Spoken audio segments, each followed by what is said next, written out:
Oh boy, what a week that has been. We have been testing, comparing and voting, and the results are finally in, and we have discovered something absolutely incredible in this week's testing. Stay tuned, you don't want to miss this.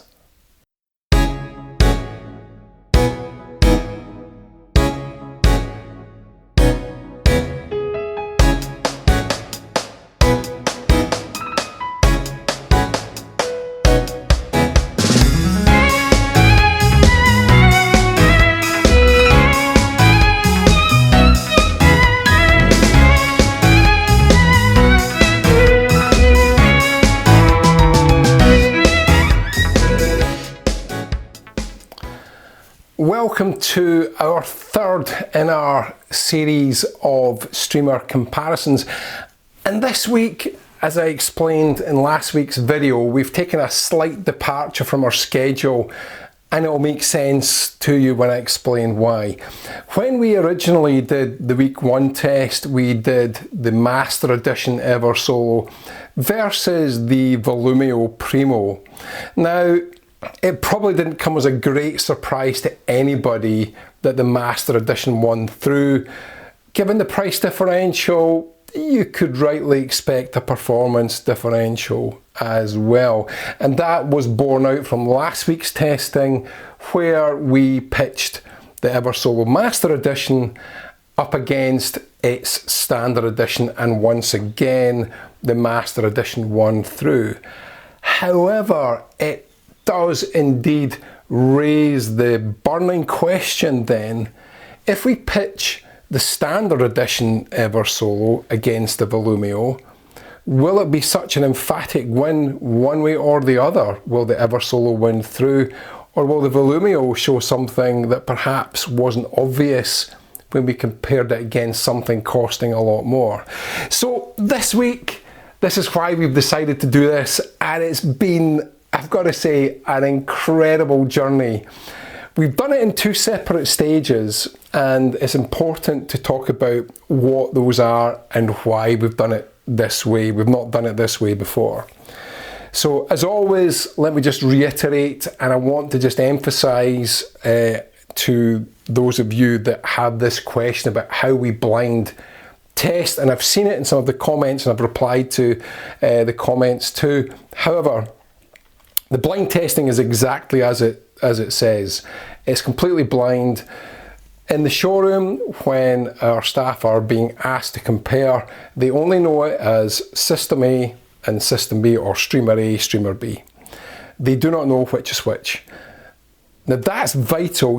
There is unquestionably, in some aspects of review work, I would say, and even when we get new products here in the showroom, there is a level of placebo takes place. You have an expectation, not only based on price, but also what you've read elsewhere. So we are by nature influenced by the opinions of others. So what we have strived to do is to remove all of that in our testing process. There is no placebo taking effect here. The staff genuinely do not know which device they're listening to.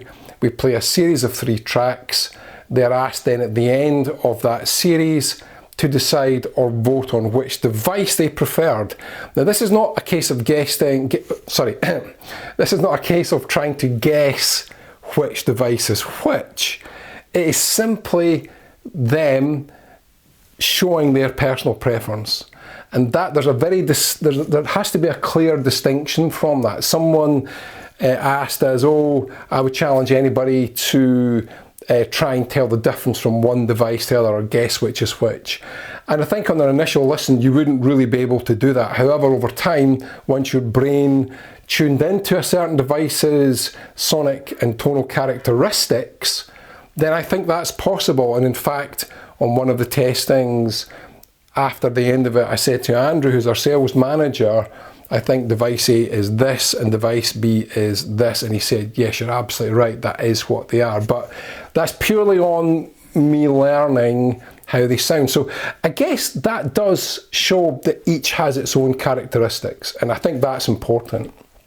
And in fact, it's absolutely essential as far as the audio world is concerned, because it's important that you buy what is right for you. Not for me, not for any of the staff, you and you alone. And I think one of the best pieces of advice I could offer for those of you that are kind of on the fence for which way to go: ignore what you read, trust what you hear.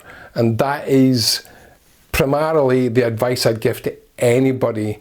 If you go into listening, as we've done here, completely blind, you have no prejudice, no placebo, you haven't been influenced either way, because you really don't know which device is which. What you're deciding on is what you prefer. And that is what you should do in every single case, no matter what it is that you're buying. So anyway, let's get on to what we did. So the differentiation that we have now introduced here, and I alluded to it last week, is that does the manufacturer's own in-house design control app have any influence at all on the sound performance of the device? So we did two separate tests. Test one, we used Roon. So both devices, which are Roon ready, were set up as Roon endpoints. We then proceeded to play the same tracks through each device. The staff then voted on their preference. Then, some days later, we repeated the same test. However, this time we utilised the control apps that are provided by the manufacturer. And that has been, oh my goodness, is such, I would say, a eureka moment, or it will be for some people.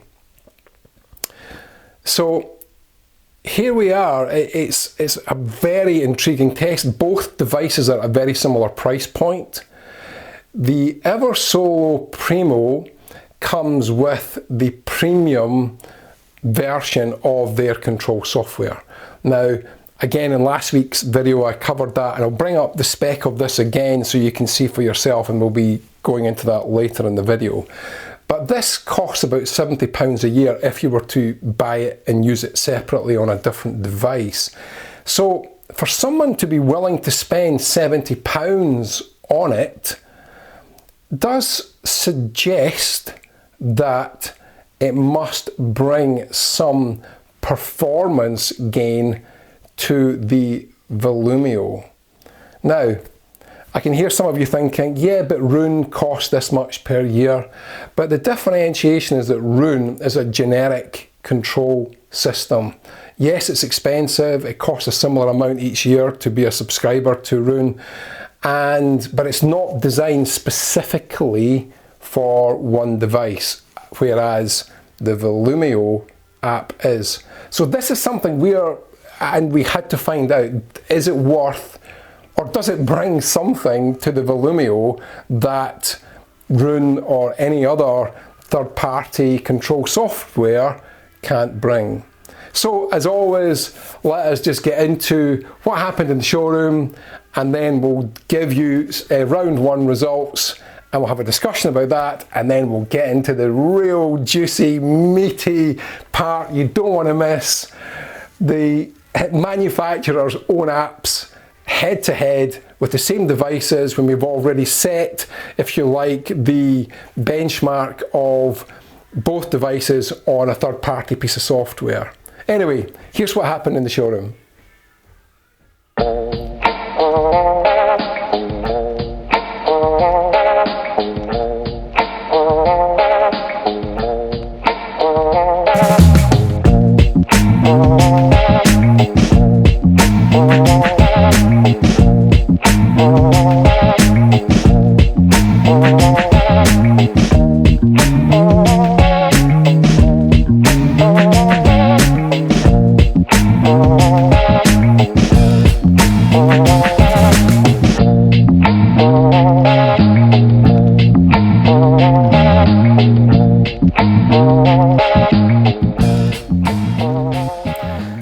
So round one has been done. I actually have the score sheets here, and I'm just going to get straight into it. Let's bring up the scoring, and you can see exactly how the voting went for round one, the Volumio versus the Eversolo, where we used Roon as the control software.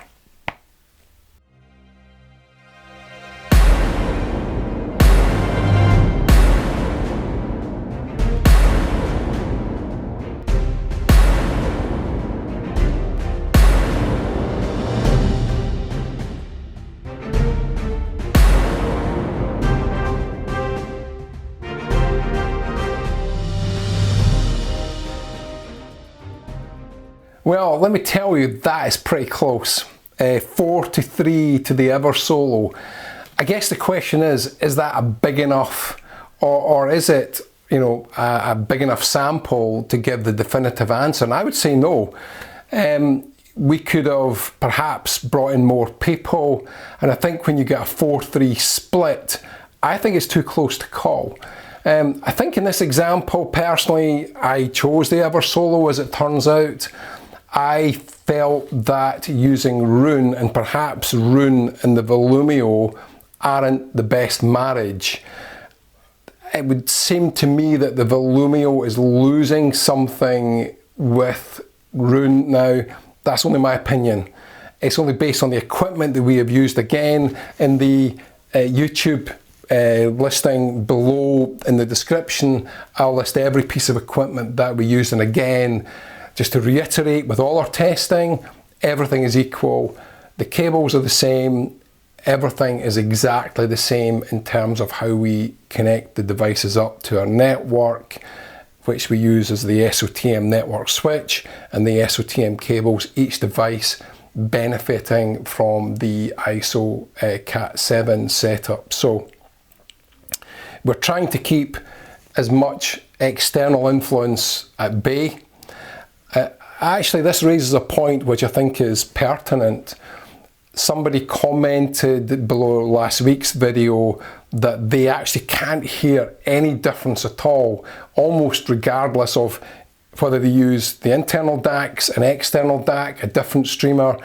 The only time I've ever come across something similar is when there's something else dragging the performance of the system down to the point you can't hear differences from one device to another. So it's very important to point out we have gone at great lengths to ensure that we have reduced noise floor both on mains and in network noise. And that does work. Again, if you're interested at all to understand the differences that can make, please feel free. I'll bring up the email address, drop us an email, or I'll bring up the phone number, give us a call, and we'll happily chat through. But that's not what we're here today to do. We're here to discuss what the preferences were. So in round one, it was a win for the Eversolo, albeit by the smallest of margins. The Volumio through Roon sounds much more rounded, not necessarily in a way that I prefer, but it's very much more polite, and that was the comment that we made, or I made, in our week one testing, where we put the Volumio up against the Master Edition Eversolo.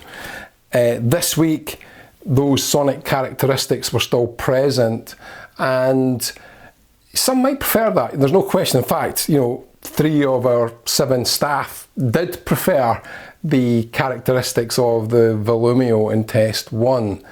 So it now leads me to think, and as we said, what happens then if we bring in to the mix the manufacturer's own control apps, as we said? So, okay, let's get straight into the voting and let me show you how that went.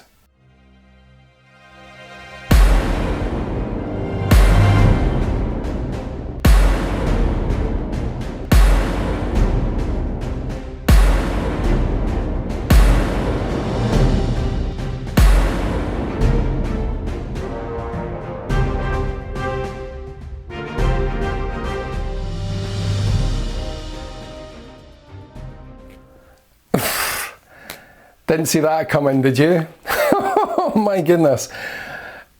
Absolutely incredible. So this actually shows something remarkable. Same devices, same connections, same music, again using Qobuz. I'm going to put our Qobuz track list that we use for testing equipment down at the bottom of the description of the video, so if you're interested in clicking on to see what we use for testing, it's down there, please have a look. But this is just something that nobody expected. We've gone from a very closely marginal, some would say, victory for the Eversolo 4-3 to an absolutely emphatic turnaround and victory for the Volumio when we use its own app and the Eversolo app. So let me tell you what changed and why the Volumio suddenly went from marginal loser to outright victory. It's all the things that I previously didn't like. I wouldn't say didn't like, but it wasn't to my personal taste about the Volumio using Roon changed. The Volumio was much more holographic. It had depth, scale, using its own app that the Eversolo didn't match. Now that's not to say the Eversolo is not good, and I really want to emphasize this point. The Eversolo is a brilliant device, and for anybody that owns it, it is fantastic, and I've listened to this on its own and I love what it does. But in this head-to-head comparison, again blind testing, for me every time, although I didn't know this, the Volumio played, I felt more engaged. It made me want to listen to, when the track stopped and we were switching to the other device, I felt disappointed because I was enjoying what I was hearing. And for me personally, the biggest indicator of my like or dislike for something or preference is that emotional engagement. There was a Jimi Hendrix track that we use, and we've used it extensively. It's quite a basic piece of music. It's very almost acoustic in its nature, but it has, in the right presentation, the means by which the three-dimensional soundscape is very apparent. And with the Volumio using its own app, that was remarkable. In fact, I would go as far as to say it was at a level way higher than I would have expected for a device at that price. So here we have something very intriguing. It shouldn't be a great surprise to many because it's well documented that certain control apps will work better with certain devices. I see across forums all the time people using lots of different ways by which they want to control or how they want to play their music. It's unquestionable this has an influence. What would be interesting, and we've not done this test, and it's not something we're likely to do, but it's something that anybody else can do, is to do a very simple Roon versus the Eversolo app test to see if maybe the Eversolo now works better with Roon than it does with its own app. We haven't done that, and it's really just due to the time constraints because of the many other things that we've got planned and are doing and have already done that you've still yet to see. But unquestionably, control apps make a difference. So what I would suggest that you do in your own system is find out what apps you can use to control your device and do some listening tests, because you may suddenly stumble across something that really transforms the performance of the device, as we experience with the Volumio and its own app. I'll bring up the spec of this app again, what it does. It's really good. I can't say it any other way. It's everybody, you know, apart from two, voted for the Volumio this time round, and we convert, you know, there was converts, me included, that voted Eversolo first time, Volumio the second time. And that in itself, because it's blind testing, you know, there's no placebo, there isn't any other influencing factor that can change how you perceive the sound. Again, One other caveat is it's also about how these devices interact with the amplifier. But in this case, same amplifier, and therefore no change in impedance matching, or that wouldn't have an impact at all. This proves the change was purely on the control software. Now, there is a rabbit hole you can go down with this, I think, because there's so many different device control software out there, M-Connect, anything that's UPnP or DLNA, there's lots of them. Roon is regarded as one of the best. I like its interface. I think it's very slick and intuitive. I think both the Eversolo and the Volumio's control software is also good. They have their little quirks that you need to get acquainted with, but like any piece of software, once you've become familiar with it, it's second nature. I remember when I switched from an Android phone to an iPhone, I felt like a 2-year-old trying to put a square peg in a round hole, just fumbling, like someone that is tech phobic, which I'm not, by the way, but it was really awkward, but eventually got used to it. And any piece of control software is exactly the same, so it just takes time to master it. But ultimately, what we're here to do is to establish the best sound, and I think it's a split. Both are great in different ways. I think, personally, having done the second test, if I were choosing now, taking aesthetics aside, because clearly for me, I prefer the aesthetics of the Eversolo. I think it's an incredibly well-made device. It is beautiful to look at, beautifully made, sounds great. But if I were choosing now, personally, I would buy the Volumio and use its own control app, purely on the sonic performance.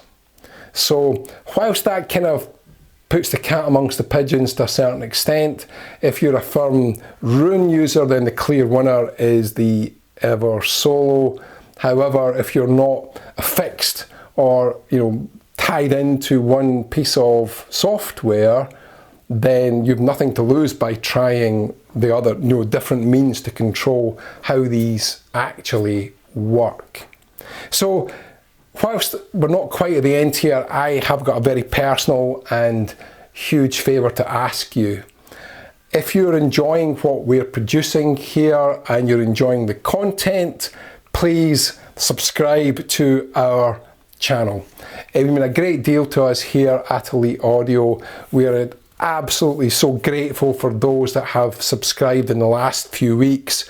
We've seen our subscriptions go from around 2,000 heading up towards 3,000 in a very short space of time, and it also shows to us and gives us the incentive to produce more content.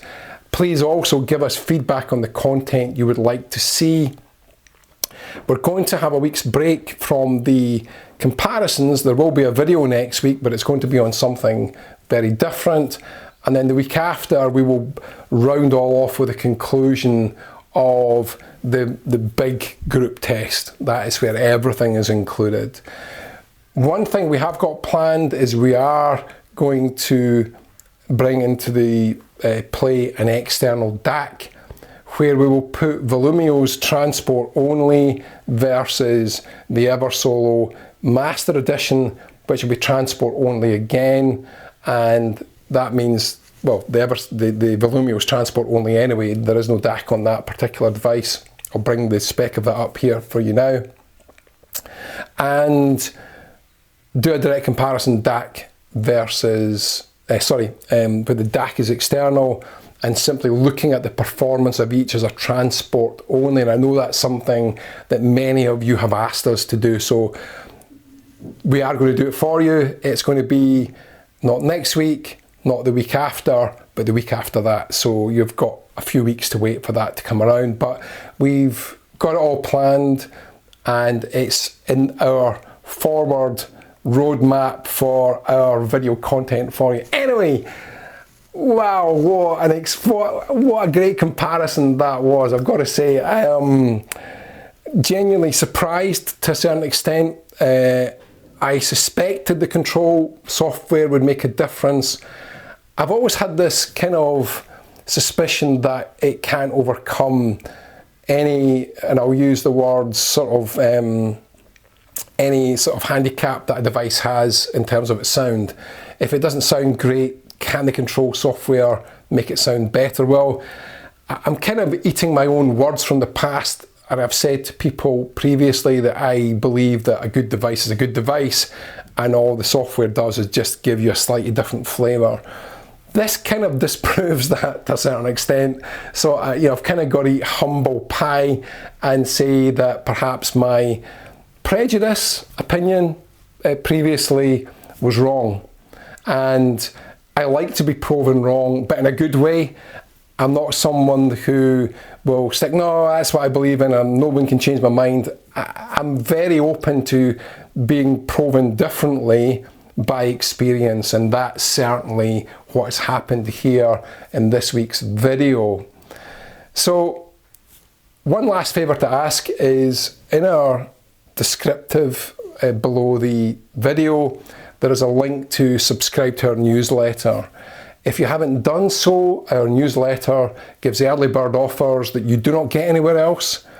You get access, again, early bird access to our part exchange and pre-loved items before anybody else gets a chance to see them. So our thank you to you for subscribing is to give you those advantages, and some of the special offers that are newsletter only are at times spectacular is the word I would use, and it's good to be able to see them first before anybody else. Finally, I just want to thank you for the comments, the feedback, the interaction that you've given us on these videos, and just thank you for watching. It genuinely is really appreciated because I know that you're enjoying what we're doing, and that, as I say, gives us the inspiration to go on and do more again for you. Anyway, tune in next week. We've got something very different, as you will find out, and then we'll be back to the wrap up from the group test the week after, which also contains some incredible outcomes that will definitely surprise you. Thank you for watching. Hope to see you tuning in next week, and have a great week listening to music.